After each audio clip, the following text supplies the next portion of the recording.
So today I'm going to be taking a look at a little bit of interview between Christopher Nolan and Ridley Scott, because I thought this is very valuable. And it's a little bit of how Ridley Scott is so efficient when it comes to creating films. As you develop the multi-camera approach, obviously for a long time you've been famed for the beauty of your visual approach. Started as a painter at the Royal College of Art. With a single camera approach, famously, I remember reading Adrian Biddle, who shot a couple of movies with, as DP, saying, well, I just set a few lights and go off to lunch, because really he knows exactly what he wants to do. He was being modest, obviously. But the question is, that meticulousness that you developed for lighting, for the mise-en-scène, for capturing that beauty. He just dropped a little word, mise-en-scène.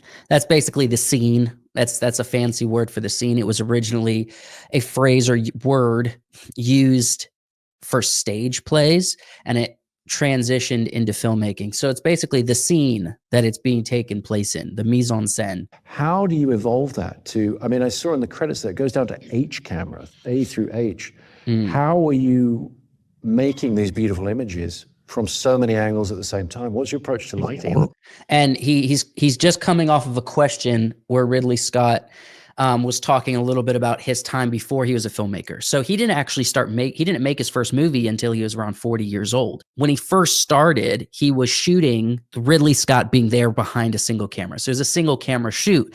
That takes up a lot of more time. And so the main thing that Ridley Scott's known for is being able to shoot these high caliber productions like Gladiator 2 and like Napoleon, where there's a bunch of different battles in the movie very quickly. And so now he's saying he transitioned from being the one guy behind a single camera, right, making his movies, to having cameras A through H. I think that's something like 8 cameras, all shooting one scene and still having them all look good. We're being lit now with one key light. We're keyed, okay?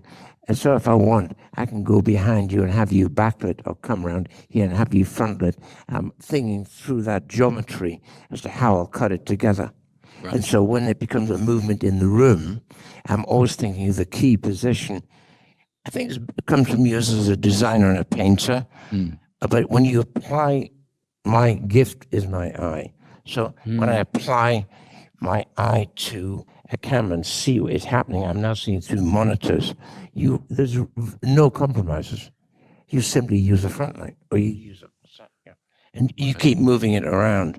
And you need to storyboard everything. So a storyboard for Napoleon is this thick, and the one for Gladiator is about the same. So, but I draw literally wide shots, location we haven't seen yet, but I thought it's going to be roughly like this. This is actually very important. Really, what he's describing is he has to be able to see it in his head. And I think he said that's why that's his gift, is his eye.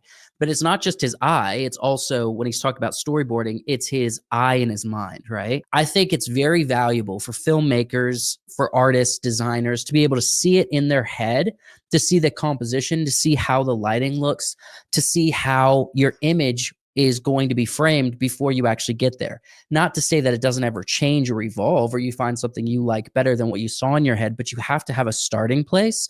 And that really comes down to, what are you seeing in your mind?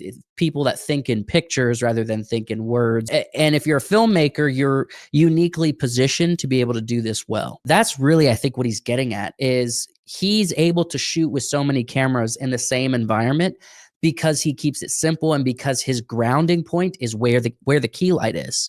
So it allows him to say, if I'm going to storyboard and the key light's going to be like here, that means anywhere in this part of the room is going to have a specific type of lighting. So we can shoot multiple angles all at once without having to reset, do it again from a different angle. You're basically getting coverage as you're filming, as opposed to waiting for every take to be finished, right? And so it creates a very efficient work day. Instead of shooting a 12-hour work day for like a scene, you actually might shoot 4 hours for a scene, because you're able to run through it so quickly. He says placement of the key light allows you to start thinking through what the lighting options are, so you can expand your ideas about what compositions he's going to choose. Medium shots, wide shots, close-ups, 2 shots. I literally, I'm doing the scene on paper before I get there. That doesn't take away from any cameraman, because all the cameramen I work with have to deal with that.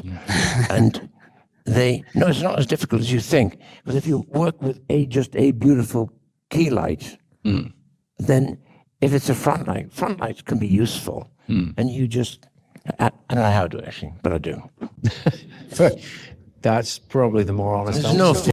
So it's actually super interesting. He's actually saying he uses less lighting, because if he has an interesting key light, it gives him space to work with, being able to shoot from multiple angles at the same time without having to adjust and tweak all of your lightings, which slows down the process. So really what he's saying is he thinks about setting up a scene probably with like the key light and maybe a couple accent lights, but ultimately very minimal when it comes to lighting.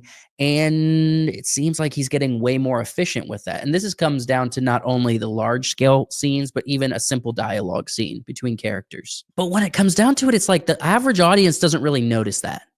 If you have a creative bent to how you think when you're creating a story visually, I think it's very valuable to say, hey, how can I simplify this and not lose a desired outcome? For Ridley Scott, when people see his films, I don't think they have a lot of problem with how things look. I think the biggest modern critique of Ridley Scott is not necessarily he's a bad filmmaker. It's just that maybe his stories are a bit less than they used to be. I didn't really care for Napoleon. I don't think it was a bad film. It just was a little slow. The writing was a bit all over the place. And I haven't seen Gladiator 2 yet, but I've heard people, having issue with Gladiator 2 compared to Gladiator 1, which honestly is a tall order to live up to. But when you come to Ridley Scott film, I don't think I've ever heard a criticism to say that his film doesn't look good.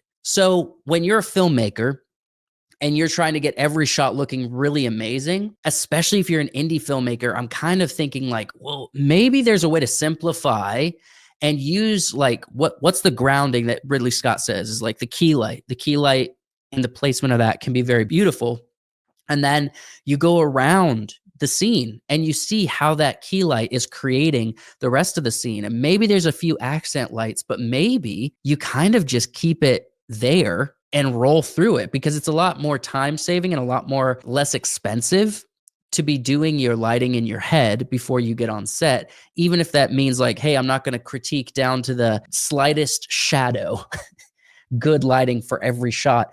Maybe you take a step back and say, hey, this is very cinematic already. I don't need to go further for the sake of telling the story, because you could still make an image look amazing. Gladiator, the way it builds on the original but expands that world. There's so much more of everything, more spectacle, more.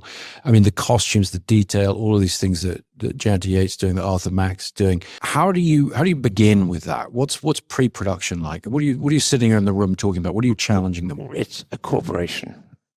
So I'm running a corporation because a unit of this size, we did this in 51 days, which is worth knowing. It's unbelievable. You are running a corporation that's 12. I think he's talking about they shot Gladiator 2 in 51 days. Ridley Scott only needed 61 days to shoot Napoleon.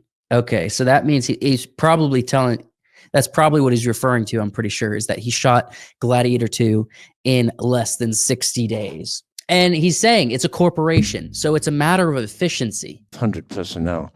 And on the 1,200 personnel, there's 40 HODs. So Monday mornings on lead-in, early on, we have a script now. Go page 1, got a problem? No problem. Page 2, problem. What's your problem? Have you talked to him? No. Well, bloody talk to him. Page 3.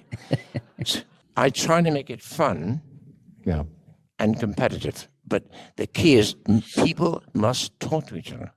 Right. They don't. They try and keep it to themselves and try and fix the problem. So all you do is ask him, he'll tell you. That's some good just life advice in general. Whether in the workforce or whatever, people don't want to communicate. And he's saying the trick to being efficient is making sure everyone's communicating, because people have a tendency to want to keep it secret and fix the problem themselves. I'm guilty of this. I'm super guilty of this.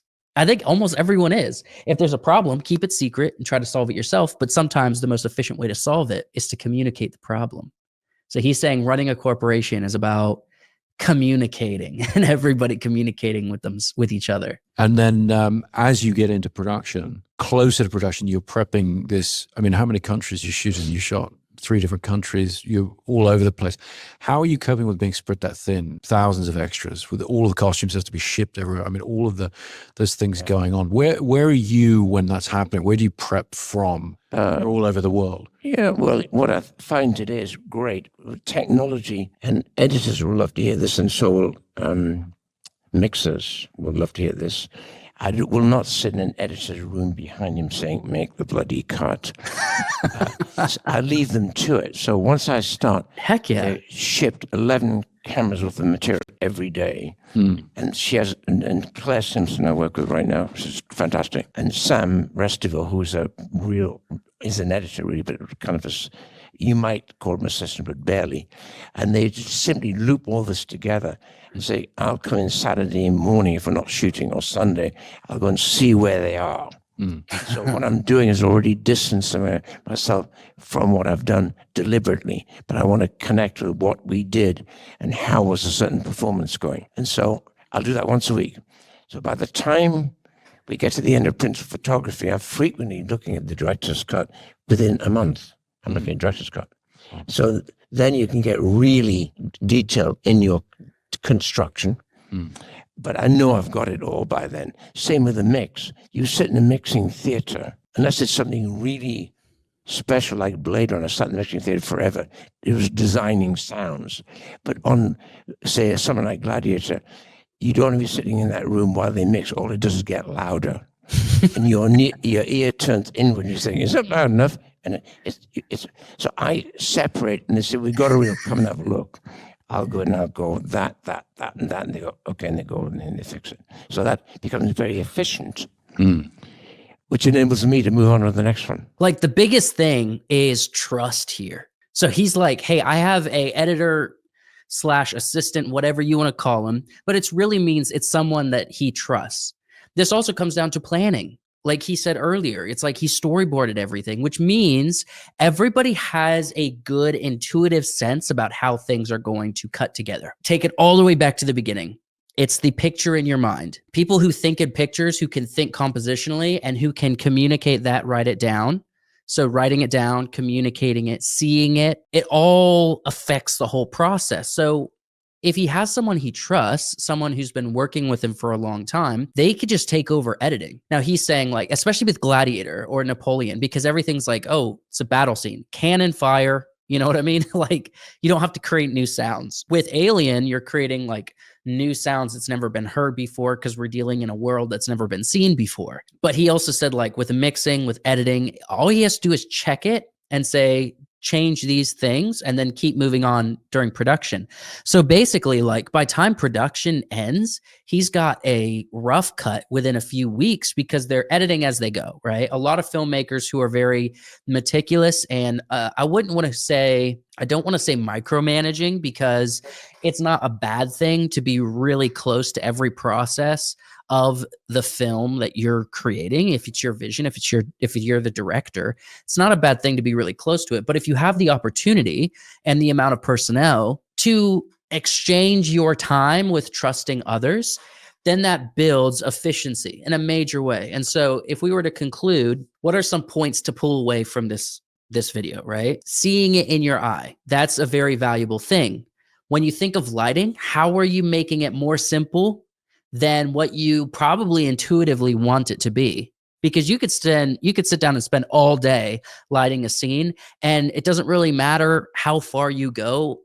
It's not going to be appreciated on the level that you think. Make it look good, make it look cinematic, but try to be efficient with minimal amount of lights while still making your shot look good, focusing on the key light, right? And then if you have the opportunity, get multiple cameras, shoot everything at once if you have the opportunity to have multiple cameras on your set, because that creates so much more efficiency. And then the other thing is try to be trusting with other people about how it's going to be put together. If you feel like you've communicated well already, then entrust the editor, especially a good editor or someone who's an assistant to yourself, that you know how they're going to tell a story, and then you could just periodically come in and check it. Now, obviously, all of this is operating within a team. Like he said, he's running an organization on some level. Not everyone has the opportunity to do it on this scale, right? But I think it's a goal. It's something to keep in mind as you're moving forward.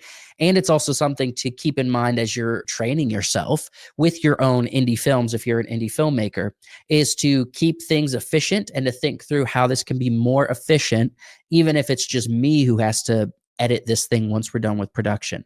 Maybe you're taking 1 or 2 days a week during production where you're not as busy to edit the scene together. And then once you're done with the film, you just have a handful of weeks left to edit and finish the film. I thought it was great to remind myself how other great filmmakers, experienced filmmakers run production and be efficient, because efficiency saves money. And so as long as you're efficient, like if you're getting funding for your film and you're efficient and you're saving a studio or a company or investors money, that means you're going to keep making films, especially if people somewhat or really enjoy the film that you produce at the end. I hope you really enjoyed that video. This is a Patreon exclusive video that I decided to release publicly for the purpose of letting you know what's going on over there. So either on YouTube memberships or on Patreon, links in the description of this video, you can watch it.